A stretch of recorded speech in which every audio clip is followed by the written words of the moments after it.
Nous sommes le samedi 26 octobre, ici au cimetière militaire de Thiaroye.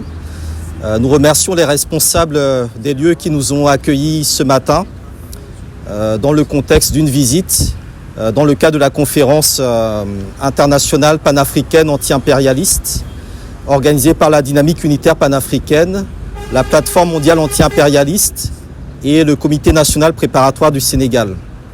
Nous sommes ici sur un lieu important, c'est un lieu de mémoire, c'est un lieu d'histoire et c'est un lieu extrêmement chargé sur le plan symbolique. Ça nous a été rappelé, le régiment des tirailleurs sénégalais a été officiellement créé en 1857. Il regroupait des Africains venant de toutes les colonies françaises, initiés depuis le Sénégal par le gouverneur Faidherbe. Et au moment de la Première Guerre mondiale, ce sont des tirailleurs qui ont été recrutés dans tout l'empire colonial par Blaise Diagne pour permettre à la France de remporter cette Première Guerre mondiale.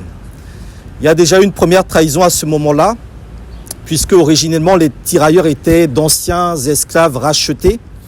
Et au moment de la Première Guerre mondiale, on leur a promis que s'ils combattaient pour la France, ils obtiendraient la nationalité française. Et dans bien des cas, ça a été une trahison, puisque une fois que ces tirailleurs ont été utilisés par la France, beaucoup n'ont pas reçu la fameuse nationalité et les droits qui y étaient afférents. Lors de la période de l'entre-deux-guerres, les tirailleurs sénégalais vont jouer un rôle important dans la résistance anticolonialiste et dans la naissance des mouvements, des mouvements indépendantistes. Ils vont notamment se mobiliser pour des idéaux de liberté, de justice sociale, de progrès économique. La question du progrès économique est importante parce que les tirailleurs devaient recevoir une solde et dans bien des cas, la solde n'a pas été versée parce que le système colonial craignait que l'argent versé aux tirailleurs sénégalais crée une inflation dans les colonies et n'ait un impact sur le pouvoir d'achat du colon en Afrique. Donc dès le départ, la question du pouvoir économique dont auraient bénéficié ces tirailleurs s'est posée. Si nous faisons le parallèle avec les soldats noirs américains qui ont fait la guerre de sécession, ceux qui ont été payés ont utilisé leur argent pour créer les premières universités noires américaines. L'université Fisk, qui a formé les premiers leaders noirs américains, a été financée par des vétérans noirs de la guerre de sécession qui ont mis leur argent pour former l'élite politique qui allait défendre la cause des intérêts noirs. Donc vous comprenez que les tirailleurs sénégalais, en participant à la Première Guerre mondiale, ont été politisés sur les enjeux de lutte contre le colonialisme, sur la véritable signification de ce qu'on appelle la démocratie et la liberté, contrairement à ce que la puissance coloniale leur disait, puisqu'ils allaient se battre pour la liberté du colon, tout en ayant eux-mêmes été privés de leur propre liberté. Lors de la Seconde Guerre mondiale, bis repetita. C'est l'empire colonial français qui permet à la France d'être dans le camp des vainqueurs, avec notamment Félix Éboué et la colonie du Tchad. Dans un second temps, c'est l'armée d'Afrique qui va jouer un rôle extrêmement important dans la libération du territoire hexagonal. Il faut savoir que des centaines de milliers de tirailleurs sénégalais, mais également des combattants d'Afrique du Nord ont été mobilisés. Beaucoup ont été faits prisonniers de guerre en France et en Allemagne. Certains ont été massacrés comme à Lyon dans ce qu'on appelle le Tata du Chasselet. Et vous avez aujourd'hui en France des familles et des villages qui doivent leur existence au sacrifice des tirailleurs africains. C'est quelque chose qui est extrêmement important, mais qui est nié dans l'histoire officielle de la Seconde Guerre mondiale. Vous avez le débarquement de Provence, qui a été opéré également à l'été 1944, qui a été mené principalement par des tirailleurs sénégalais, qui a été effacé de l'histoire au profit du débarquement de Normandie. Et puis vous avez effectivement le massacre de Thiaroye. Thiaroye, ce sont des anciens combattants qui avaient été faits prisonniers de guerre en Allemagne, qui devaient être rapatriés au mois de novembre 1944 au camp de Thiaroye, qui était la base à partir duquel ils devaient retourner dans les différents villages et colonies d'origine, auxquels on avait promis qu'une fois arrivés à Thiaroye, ils seraient payés l'intégralité de leur solde. Beaucoup déjà au niveau de la France ont refusé d'embarquer, estimant qu'ils devaient être payés déjà avant de quitter la France. Il y a eu une escale qui a été faite au Maroc où les chiffres ont commencé à être falsifiés en indiquant que 400 tirailleurs sénégalais seraient descendus à l'escale au Maroc et n'auraient pas été rembarqués pour continuer au niveau du Sénégal. Lorsqu'ils arrivent ici au Sénégal, ils sont débarqués, ils sont regroupés dans le camp de Thiaroye et on leur fait comprendre qu'ils ne seront pas payés leur solde en tant que tel, mais une fois qu'ils auront atteint leur village d'origine. Bien évidemment, la plupart ont compris qu'il y avait une arnaque. Ils ont exigé d'être payés comme c'était dû sur place et ils sont allés voir les responsables en demandant à ce que leurs droits soient respectés.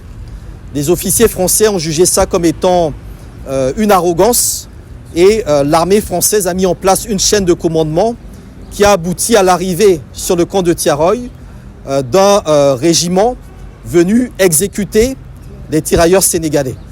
Les tirailleurs sénégalais ne se sont pas mutinés. Ils ont été regroupés pour être ensuite exécutés avec de l'armement lourd. Et on estime qu'il y a plusieurs centaines de tirailleurs qui ont probablement été massacrés. On est dans des chiffres qui vont autour de 450 à 500 tirailleurs sénégalais massacrés.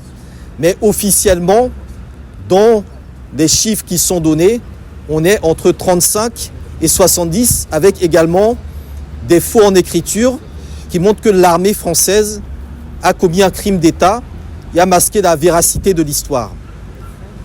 La censure va continuer puisque par la suite, lorsque Ousmane Sembène va écrire un livre et produire un film sur le massacre de Thiaroye, le camp de Thiaroye, le film sera censuré en France pendant plusieurs années avant d'être finalement montré avec une vision très limitée. Ce que nous devons comprendre aujourd'hui, c'est que le massacre du camp de Thiaroye en 1944, c'est un point de départ des résistances anticolonialistes. En 1945, ce sera les massacres en Algérie. En 1947, ce sera Madagascar. On a la guerre du Cameroun qui débute également au même moment, les massacres en Côte d'Ivoire avec Dimbroko. Donc c'est tout l'empire colonial qui est couvert par des massacres. En parallèle, le système des tirailleurs sénégalais va être récupéré par le système colonial français au moment des guerres d'Algérie, au moment des guerres d'Indochine, au moment des guerres du Vietnam et des répressions coloniales. Et c'est quelque chose qui est extrêmement important parce que la figure du tirailleur sénégalais, elle a plusieurs aspects.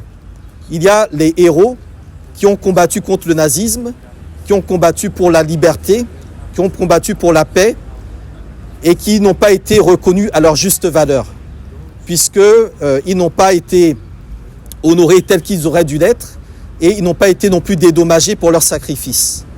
Il y a les victimes qui ont été massacrées, dont la mémoire n'a pas été honorée et dont la réhabilitation aujourd'hui est nécessaire et pour laquelle le gouvernement du Sénégal, mais tous les gouvernements africains, puisque les tirailleurs venaient de toute l'Afrique de l'Ouest et même de l'Afrique centrale, doivent se mobiliser pour que ça ne soit pas qu'une question sénégalaise ou franco-sénégalaise.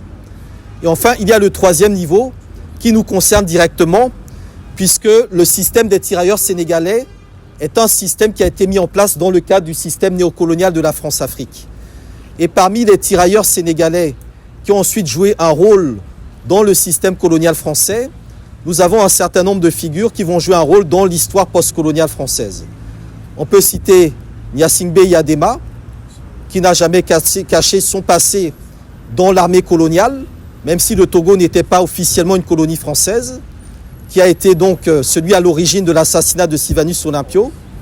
On peut citer Jean Bédel Bokassa, qui lui aussi a été formé dans ce système-là et qui, lorsqu'il a fallu mettre en place des régimes militaires, la France a choisi parmi ses anciens tirailleurs qui lui avaient été les plus fidèles, ceux qui allaient passer à la tête de ce système de la France-Afrique. On peut citer dans un autre cadre Sangoulé Lamizana au niveau de la Haute-Volta du Burkina Faso. Donc ce système du tirailleur sénégalais, d'une certaine manière, il s'est perpétué dans le système néocolonial et postcolonial. Donc l'enjeu que nous avons aujourd'hui, c'est vraiment de comprendre la manière dont le système a produit des héros, il a produit des victimes et il a produit des mercenaires au service de son système-là. Et c'est en ça que la question de, du rôle historique de nos figures de résistance est importante. Nous sommes aujourd'hui dans un lieu de mémoire, dans un lieu d'histoire qui va faire l'objet d'une commémoration à l'occasion des 80 ans du massacre de Thiaroye. Et il est important que la vérité historique puisse se faire. Il est important que le sens autour de cette vérité historique puisse être établi. Et il est important de resituer l'histoire des tirailleurs sénégalais dans l'histoire des résistances africaines d'hier, d'aujourd'hui et de demain. C'est-à-dire que nous ne voulons plus à l'avenir de tirailleurs sénégalais qui servent ce système colonial et néocolonial auquel nous devons mettre fin. Donc il est extrêmement important de faire le relais entre la manière dont ce système-là a été construit et la manière dont, à travers la commémoration et la réhabilitation des martyrs de Thiaroye, nous devons également fermer le chapitre de cette histoire coloniale et néocoloniale. Donc voilà en tout cas le message que nous souhaitons partager aujourd'hui à l'opinion publique sénégalaise, africaine et internationale, au nom de la dynamique unitaire panafricaine, au nom de la plateforme mondiale anti-impérialiste et des camarades du comité national préparatoire. Merci. Je nous propose de faire une minute de silence pour ceux qui sont tombés dans ce cadre. La minute de silence. La minute de silence.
And some and